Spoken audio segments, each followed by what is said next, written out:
young boy on Long Island, my Irish grandmother, who had been born in Ireland and who had seen conflict all her life, said there were two things that I should never talk about publicly: religion and politics. And in my teaching, sometimes that's all I do talk about. When I began graduate school in the 1970s, actually my degree is in political science, the theorists that we were reading then about what was going to happen globally was that democracy, capitalism, industrialization were going to spread to the whole world, and we were going to have what they call modernization. And that would lead to improved employment, shared wealth, democracy, peace, and religion would kind of disappear as a public force. It could be fine in one's private life, but you wouldn't need it anymore publicly because all of our issues in society, in our lives together, would be solved by economics and politics and sociology and psychology. Well, that didn't prove that too successful because religions more than ever now are part of global affairs, for better and for worse, even in advanced industrial societies like our own. There's a reason for this. All religions include in their teachings moral values that have to do with how we treat one another.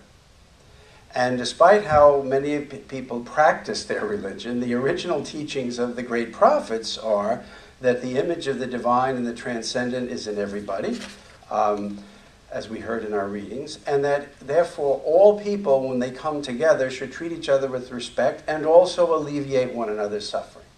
So by nature, religions aren't just about an afterlife or one's personal spirituality. They're about ethics and morality in society. On the other side of the coin, politics can't survive without morality.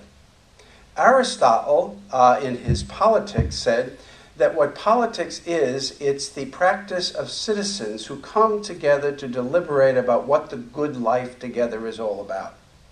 And that involves values. Even Machiavelli, who was much more cynical about politics and felt that everything was self-interest, said that the prince, the government, cannot remain in power if they are totally without morals. If they rape, they steal, they kill, they're going to get overthrown.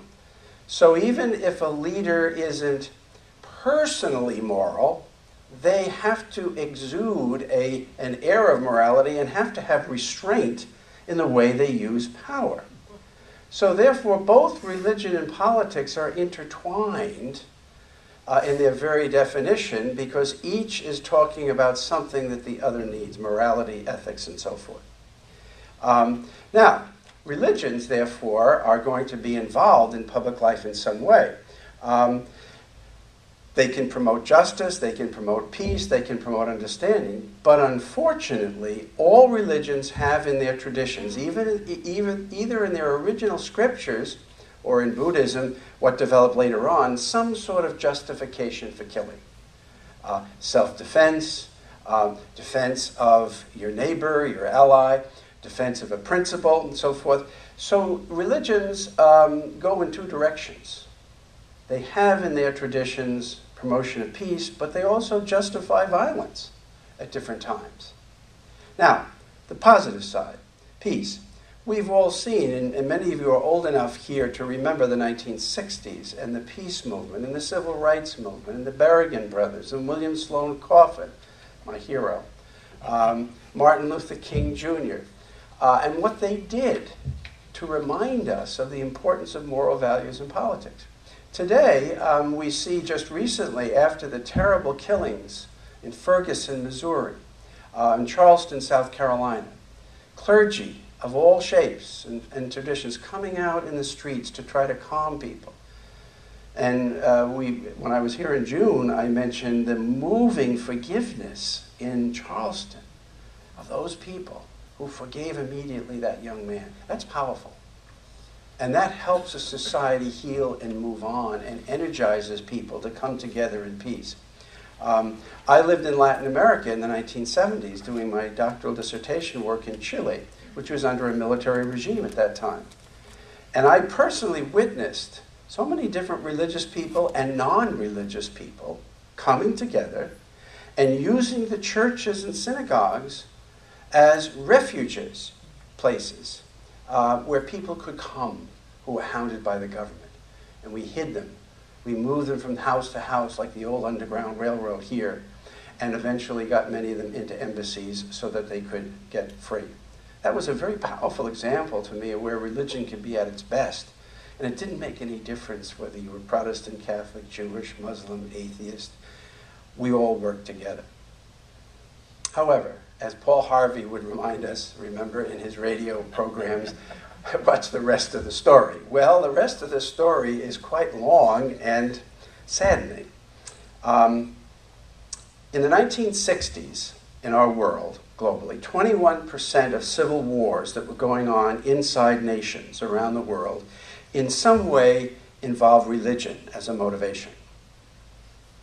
By the 1980s, this had doubled to 43%. And since the year 2000, the last 15 years, 50% of all civil conflicts going on in the world somehow involve religion, religious motivations, religious divisions. Terrorist movements that exist today in the world, like ISIS, Boko Haram, Al-Qaeda, and others, appeal often to religion. And now 1/3 of all terrorist activity in the world is justified on the basis of religion. That's frightening, very frightening. In our own country, we have witnessed Christians murdering medical personnel at clinics for offering abortion services. We've seen clergy burning copies of the Quran, resulting in the killing of more American soldiers in Iraq and Afghanistan. We've experienced groups like the Westboro Baptist Church from Kansas that goes around the country to funerals of soldiers, screaming, "The bomb that killed that soldier was God's working because our country has accepted homosexuality." After the Supreme Court decision 6 weeks ago, they came out with more statements. And after the shootings in Chattanooga, their slogan on their website was, "God sent the shooter," as a punishment for us accepting gay marriage. In the Ukraine today, the Ukrainian Greek Catholic Church, that's the Ukrainian church that's united to Rome, has been supplying Ukrainian government troops with military equipment in the hopes that the church will win more support for its followers in the country. The church donates not only medical equipment to the armed forces, but body armor, ammunition, and helmets. The Kiev Orthodox Church, which is in the Ukraine, Orthodox, they also donate military gear to the government forces. Not to be outdone, the Moscow Orthodox Church has been contributing military equipment to the Russian forces that are in the Ukraine, even though they say they're not. That's going on now. In the Middle East, ISIS says they're merely fulfilling the ancient Muslim teaching that there will be a worldwide caliphate in which Muslims will dominate. And they say that that dream involves killing people of other faiths in order to accomplish their goal, and that that's perfectly moral according to Islam. In Southeast Asia, over 140,000 Muslims have been persecuted and forced to flee by Hindus in Bangladesh and Buddhists in Burma. And you may remember the massive boat people in the Moluccan Straits this spring that were fleeing that persecution. And countries like Malaysia, Thailand did not want to take them in, and they were drowning in the sea. They were fleeing religious persecution. These are Muslims being persecuted by Hindus and Buddhists simply because they're different. During the quarter-century civil war in Sri Lanka between the Sinhalese Buddhists and the Tamil Hindus, it was the majority were the Buddhists. And regularly in the streets of Colombo, Buddhist monks would march with signs, "Down with the Hindus, get rid of them." And they called themselves the Movement for the Protection of the Motherland. These are Buddhists. In the West Bank, fundamentalist Jewish settlers continue to push Palestinians off their land, bulldozing their land, and in recent weeks, if you've been reading, they've been actually shooting them, killing them. And their argument is, this is our land, God gave it to the Jews in the book of Genesis, you have no right to be here, and it's ours, get out. In the early and mid-1990s in India, Hindu nationalists, wanting to make all of Indian culture Hindu, as it once was centuries ago, attacked and destroyed a 400-year-old Muslim mosque in the north, claiming its construction 400 years ago was actually an attack on the Hindu religion. After the destruction of that mosque, Hindus went on a rampage, and in a 6-week period, over 2,000 Muslims were murdered in the country as a result of that outbreak of religious nationalism. No major religion in the world today is free from this scourge of people justifying killing in its name. Now, the question is it the religion itself that's motivating people to violence, or is it people who have other grievances kind of using religion as a cloak of respectability, in other words, manipulating it? Well, it's very complex. It is not an easy question to answer. I would argue that there are 3 conditions, social conditions, in which all religions can tend to become violent, or some religious people. The one is when chronic injustice or oppression that's been going on in a society for a long period of time, and peaceful means have not worked. Sometimes religious people, out of frustration, turn to violence. In Latin America in the 1960s, before the military came to power, the churches began to focus more of their ministries on the poor and to urge the rich to have land reform, tax reform, and to do more for the poor. And many pastors, moved out into slum areas, gave sermons to encourage people. Martin Luther King's strategy was working in the United States, so let's try that here in Latin America. Let's go out and march in the streets. Let's sit in on the unused land and so forth. And what happened was the landowners would have none of it. They used the police and the military to not only put down those demonstrations, but to just shoot people. And then the military just took government for 15, 20 years in many of these countries and just carried out a bloodbath. Now, this is where liberation theology came from. Many of these Christian pastors, nuns, priests, ministers, began to think about the just war tradition in Christianity. If we are being attacked, and we're only seeking redress of grievances, and it doesn't work, maybe as a last resort we have a right to defend ourselves. And some of those people took up arms, joined the Marxist guerrillas, and felt that they were justified given the terrible situation they were in, and there was no other means to defend themselves. In contemporary Middle East, you find similar thinking. For centuries, the last several centuries, many Muslims in the Middle East feel that they have been under a cultural, political attack by the West. European colonialism, the 18th and 19th century. Then the establishment of the State of Israel, in which so many Palestinian Muslims lost their land. Western culture coming in, X-rated movies, alcohol, gambling, in many casinos on the Nile, all of which are against Muslim teaching. And couple that with Muslim leaders who for a long time have been corrupt and oppressive, and there's been seething at the level of the poor for something to change. And they too know that in their tradition, the Quran, defending yourself is acceptable. And what they feel is, and this is where the real militancy comes in, is that there are no innocent people in the West. We elect our governments.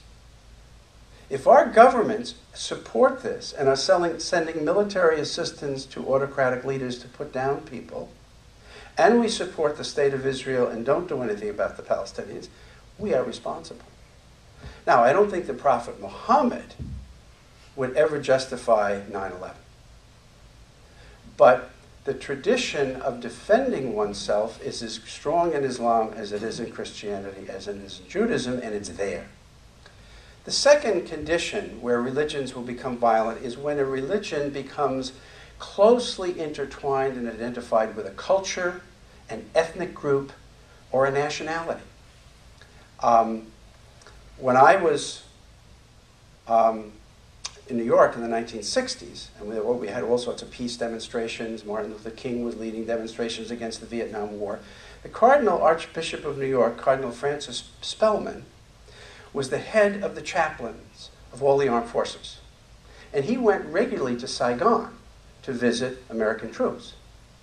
And he was asked by news reporters in Saigon, do you support war as a Christian pastor?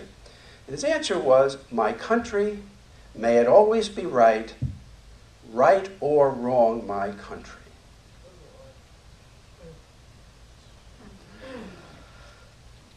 So you see nationalism intertwined with religion. In the terrible war in Bosnia-Herzegovina in the 1990s, you had Muslims, you had Orthodox Christians, you had Croatian Roman Catholics. They all were involved in the conflict. And the bishops of each of those churches denounced the atrocities of the other two groups, but not their own. Selective moral myopia. And that occurs when you get religions closely associated with ethnic groups. You know, my group, right or wrong. In Rwanda, the terrible genocide in 1994, where 800,000 people were killed in about 2 months, the Hutus versus the Tutsis. Well, the priests who were ministering to the Hutus and were Hutu themselves often did not accept into their churches refugees who were Tutsis. And there were cases where the Hutu priests called the militias and said, come and get these worms, they're in my church. Pretty sad. Ethnicity and religion. When you get a religion identified with a nation, with an ethnic group, it's happening in the Ukraine with the churches giving military aid to their groups, or with the ultra-Orthodox Jews in Israel who identify their religion with land, and they don't see any difference between having this land, it's sacred, I can't be a Jew without this sacred land, you then get into situations where you will fight and justify violence. The third condition is when religious people selectively read their traditions or take very literal interpretations of their texts, and they find change in secular society very difficult to accept as a result. For example, ISIS, they claim that they are fulfilling the prophet's dream and so forth. The stuff that they're citing is really not the Prophet Muhammad. What they're citing is writings that came afterwards, because after the Prophet died, in 100 years, Islam spread out of Saudi Arabia all the way across North Africa, up into Spain, all the way across to northern India. There was a tremendous outpouring. And as they went, they did use force. They would conquer a land, and then they would say to people, you have a choice. If you want to continue to practice your religion, fine, then you pay us a tax. If you become Muslim, you don't have to pay us anything, and if you're poor, we'll help you. Well, that was like a deal that the mafia makes, a deal you couldn't refuse. But in so doing this, you had writings emerge to say, we can do this, and this is okay. The Prophet never justified in the Quran aggressive war. He said, you only fight to defend yourself, and you use every means to try to avoid war. And then if war occurs, you have to protect innocent civilians. That's the Quran. But the religious ideologues for ISIS can point to the centuries just after the Prophet where this stuff occurred. It happened in Christianity. Pope Urban II, in the year 1095, preached the First Crusade. The Pope preached the Crusade. And what he told them was, if these French knights go and fight, instead of fighting here and killing Christians to take their land, go and fight those people over there. He called the Muslims a godless people who had no religion. He had no sense of what Islam was. And he said, if you go and take back the land, that is our land, Christian land, and you die in the fighting, all your sins are forgiven, and you'll have paradise and peace in heaven. Heard that before? Where did the 72 virgins come from? And they don't come out of the Quran, they come out of a later oral tradition. So it would be like Pope Francis today, citing Urban II, and urging Christians, using a sermon from Urban II, telling them to go and kill the Muslims. So it's not as easy to say, oh, this is all made up, it's manipulation. Religions are like grab bags. You reach in the grab bag and you got a lot of stuff. You got some good stuff, and in the history of all of these religions, you also have some other stuff. And people who are frustrated, for whatever reason, can reach into that grab bag and look at things and, well, I would like to take this part of the tradition. So it is, selective choice, but those texts, those traditions are there. If not in the original text, certainly in the tradition. For long periods of time, it was assumed that you could kill people of a different religion. Now, what can we do about it? There are no easy answers. Let me just offer two reflections. I think religious leaders of all faiths have a tremendous responsibility to give a better education to their people about the core original teachings of their religions, to help them understand the difference between cultural traditions and the original spiritual teachings of the religion, help them understand that some of the texts that justify defense in the original text were meant to be in very limited circumstances, that each religion has betrayed its tradition historically, and so that's hard to admit, by misusing those texts, and to make the appeal that today we go back to the original mentality of the prophets of these traditions, all of whom preached peace as the objective. That's a big order. Some of the religious leaders are not educated enough. Many Muslim leaders, clerics, don't get a good education. Secondly, they're terrified because the terrorists will kill them. There are more Muslims being killed by Muslim terrorists than there are Christians or Jews. So it's difficult. But education is important. But secondly, political leaders have a responsibility. We have tremendous poverty in this world. I mean, you have 2/3 of the world living in very, very difficult circumstances. Each morning I meditate on different parts of the world. And I feel the pain of those people in camps, fleeing Syria, in Jordan, in Lebanon. I feel the pain of the people who are caught in Iraq and in Syria in the civil war. You feel the pain of the people in Ukraine. You feel the pain of the people in Africa with Boko Haram, with the buying and selling of girls, with poverty, with drought. You think of the people in Latin America trying to get into our country to make a better life for their people, and how we Americans are being snookered about that these are bad people, they're rapists, they're killers, let's build a wall. These are human beings. They're suffering. And I think that, therefore, political leaders have a responsibility to really work for justice and to tell it like it is, even if it's going to cost them an election. But we need to hear the truth. We need to be led in different directions. Political leaders have their responsibility. Religious leaders have their responsibility. Like the story that Steve read, religion can be like the carpenter. It can build bridges among people. And it is doing that in many parts of the world.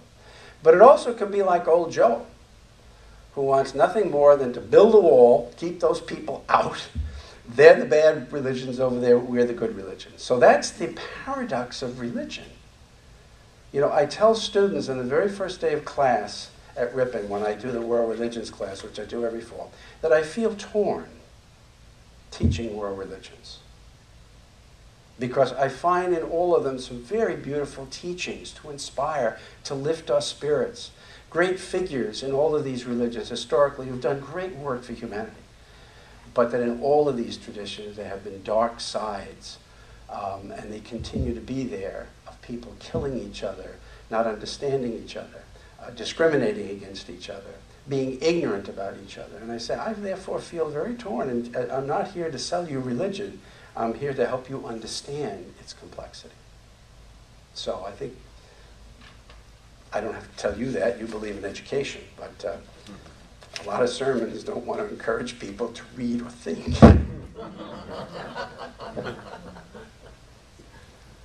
I couldn't give this sermon in some of the churches in Ripon. I do preach, but I do tailor a bit what I say. You have to help people listen. And you can't sound like you're attacking them batting them over the head. I mean, you people are strong. We go back and forth. It's like preaching to the choir. But we do need to get the word out. There are so many good people. If they would be educated and listen, they have good hearts, but they have to be opened up. So, your thoughts? I know we're a little over time, but it's the